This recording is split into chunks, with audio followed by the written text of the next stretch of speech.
turn the football over and cannot get interceptions against this K-State opportune defense. Both quarterbacks have struggled in throwing interceptions. Again, Barnett already 2 on the year. Steele Jantz closer in the region of 7.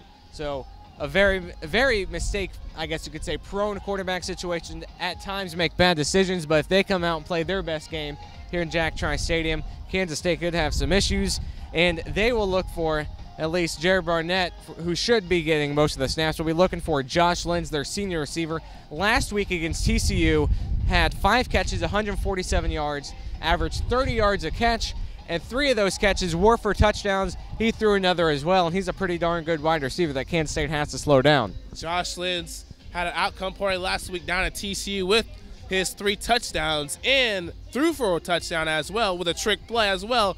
Jared Barnett, that's his go-to receiver. Josh Lenz, K-State secondary today, Nacho Malone, they're going to have to contain or slow down Josh Lenz, able to make them K-State beat somebody else on defense. They cannot let Lenz beat them today if they want to win this football game. An interesting fact about Lenz, he has thrown 2 passes in his career. Both have gone for touchdowns.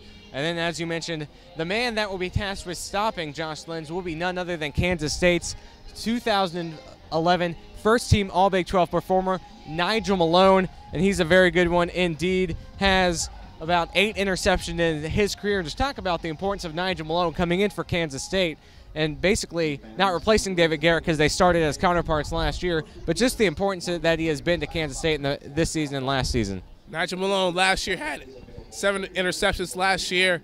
Was really huge for that K-State defense last year, which improved into this year, has really stepped up as well. Nigel Malone having his first interception of the season last week against KU. He's been a really important piece for that K-State secondary, and today he'll have the task of going up against Josh Lenz, the Iowa State wide receiver. Nigel Malone has been huge for K-State, and he's their shutdown corner for the secondary for the Wildcats. And then, of course, Nigel talked in the week a little bit about how he has seen a massive amount of less balls thrown his way after the amazing season he had last season. That was his second interception of the season. He also had one in the first game. He tore his meniscus. You could kind of see that it was sort of wearing on him a little bit during the beginning of the season. He's starting to get back to the form that he was last season. And then rushing the ball for Iowa State will be James White and Chantrell Davis.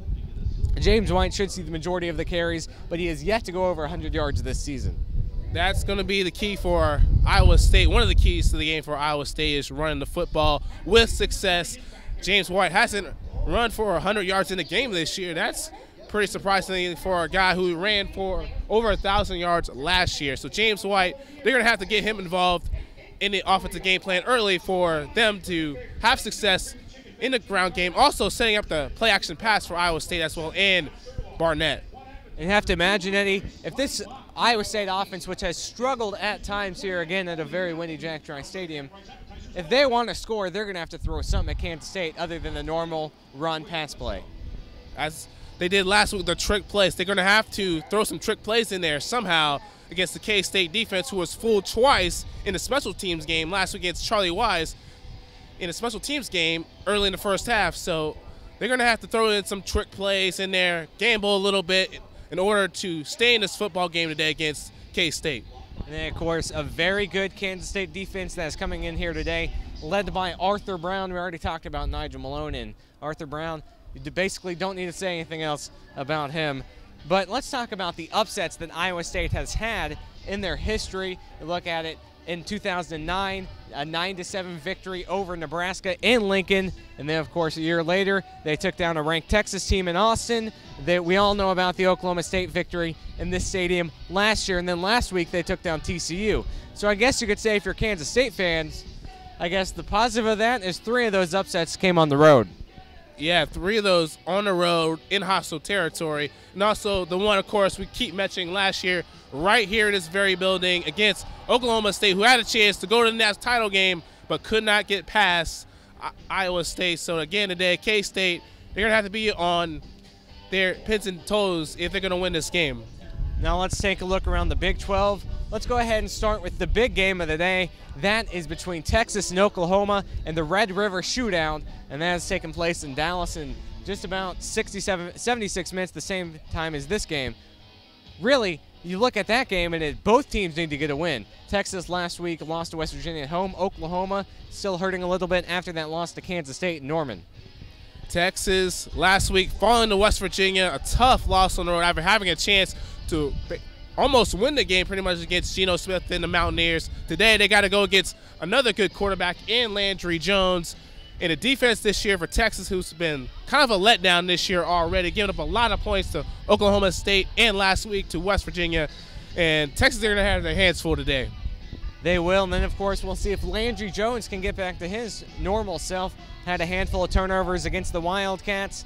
And can Oklahoma still compete for that Big 12? You got to say if they lose today, that's definitely a no. Same thing goes for Texas. So Big 12 aspirations on the line in Cotton Bowl Stadium down in Dallas. Also going on today, Kansas welcomes Oklahoma State, and Kansas season definitely not going the way they wanted it to. They're 1-4. Only victory is against a Division II team. So should we even expect to see a showing from Kansas today?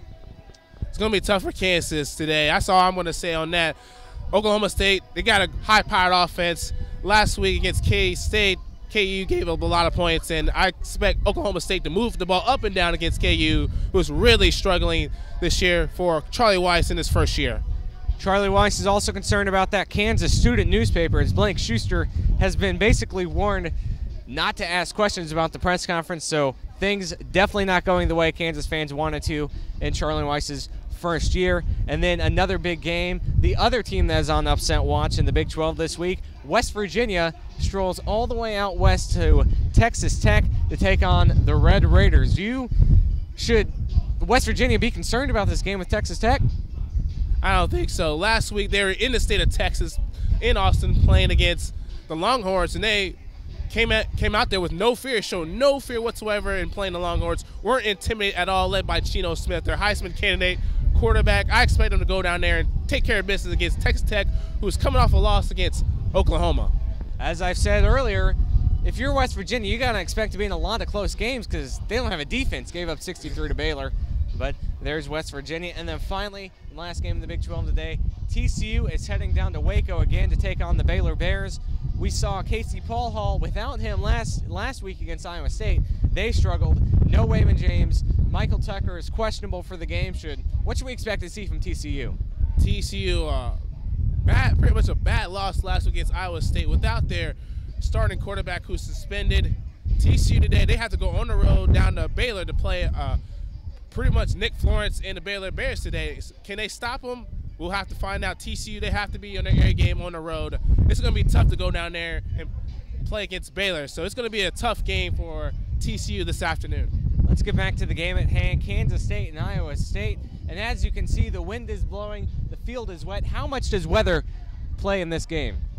I think it'll factor in a little bit, but not too much. These two teams, K-State, Iowa State, are fairly similar to each other. I expect a four-quarter game. It's going to be a hard-fought game right here on the field. Running the football for both teams is going to be key. Passing the football, that's another thing. Can Colin Klein complete his passes like he's been doing all season long? We'll have to find out. Can Jason Barnett play his game, A game today, like he did last week? So we'll have to find out and see. That game is coming up next on the Wildcat 91.9. Number 5 Kansas State taking on number 25 Iowa State, and they have given the Wildcats scares in the past. Upset them here in 2007, took them down relatively easily in 2005. And you go back to 1999, a highly ranked Kansas State team comes in Jack Trice Stadium, is down 28-7, going into halftime, comes back. Everybody knows David Allen and Adam Helm comes off the bench, leads the Wildcats to a 35-28 victory. We should probably hope that we don't see Daniel Sams come on the field today, unless it's in mop-up duty. But nonetheless, that game will be next on the Wildcat 91.9. We'll see you after the game for your post-game show. This has been your 91.9 pregame show on KSDBTV.